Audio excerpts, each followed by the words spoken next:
rescue swimmer. Our crew today is joining us from Air Station Corpus Christi. The station has two 24/7 search and rescue ready crews, which are available to be airborne en route within 30 minutes of a distress call. Our pilot today is Lieutenant Ian Hopper, co-pilot Lieutenant Matthew Kim. Our flight mechanic today is Tommy Price, and our rescue swimmer is Brady Cannon.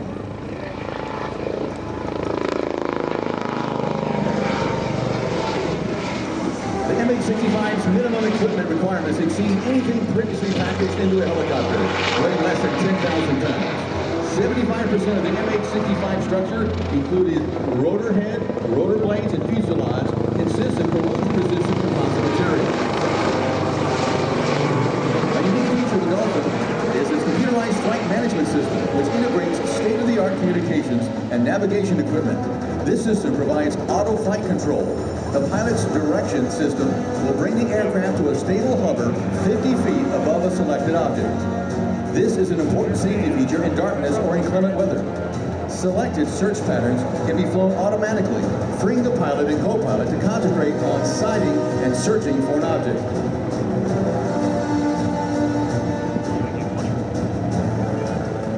A distinctive feature of the MH-65 is its Fenstron duct fan. The Fenstron consists of 11 blades spinning inside a circular housing at the base of the helicopter's tail fin. The aircraft was the first helicopter certified with 4-axis autopilot, allowing for hands-off hover over a predetermined location. Watch now as they maneuver into position. This is a simulated rescue. They've been called out. They've got someone in the water, off the boat, unable to get back in. Coast Guard has been called in. And this is what it might look like many miles out to sea. There are a total of 102 Dolphins in the Coast Guard fleet. The fleet has home ports in 17 cities on the Atlantic and Pacific Oceans, the Gulf of America, Hawaii, and the Great Lakes.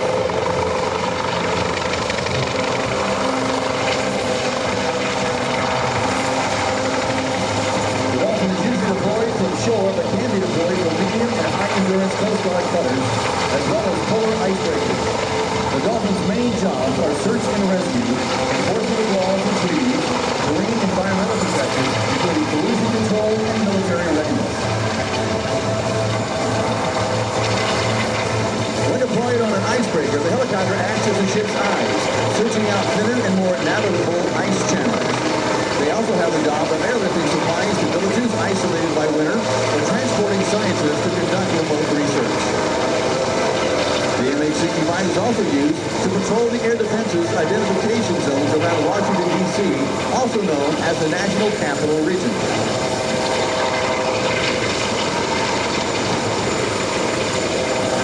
Watch now as our rescue swimmer is being ready to be deployed. Coming down the harness. Oh, he's a friendly. Give a big wave out there, he can see him. All right, the rescue swimmer is now being lowered into the water using a harness deployment. The device you see the swimmer descending on is called a rescue sling. The main advantage of this method of deployment is that it may choose to release itself from the sling anytime during the rescue, with the purpose of avoiding heavy seas or reaching the survivor as quickly as possible. He'll enter the water and elect to either detach or stay connected to the cable.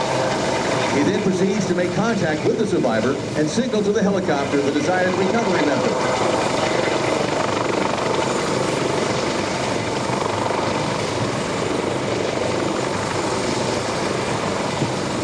Another form of rescue is called the trail line basket.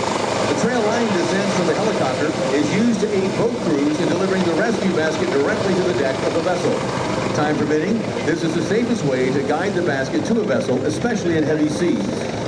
Once on deck, the survivor would then be loaded into the rescue basket. The helicopter then moves into position over the boat and begins hoisting the survivor. The crew on deck will tend the trail line, but in urgent situations, the trail line can be disconnected altogether. Another form of rescue is called the direct basket. The fastest method for retrieving multiple survivors from a single vessel is a short amount of time is by sending the basket directly to the vessel without a trail light. During this maneuver, the helicopter will precisely hover directly over the vessel for the duration. The basket is capable of holding up to 600 pounds, making it possible to hoist 2 survivors at once.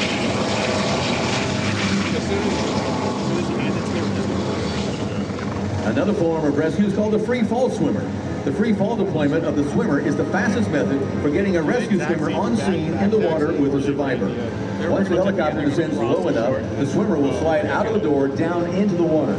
Once the swimmer gives the I'm OK signal, he then will move to assess the scene and decide which equipment to use for the recovery of survivors. Coming in from your right, the MH-65E Dolphin, powered by 2 turboelectric aerial QC2 turboshaft engines producing 850 horsepower each.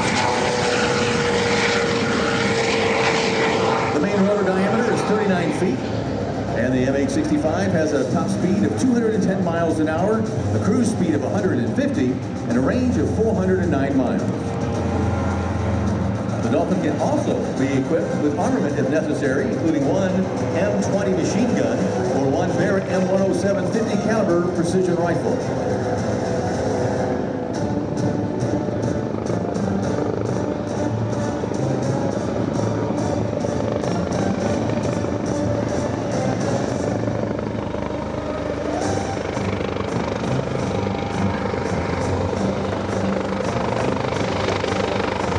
The swimmer has now secured the survivors, and the helicopter is back inbound.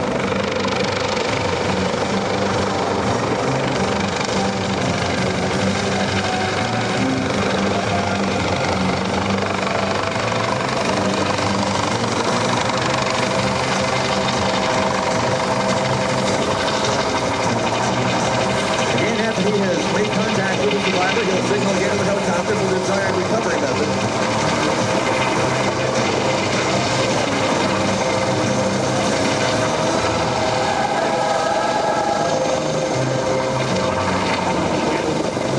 See the lines extending down from the helicopter. The rescue swimmer will now attach to the down line. Give the signal that he's ready to go. And there he goes.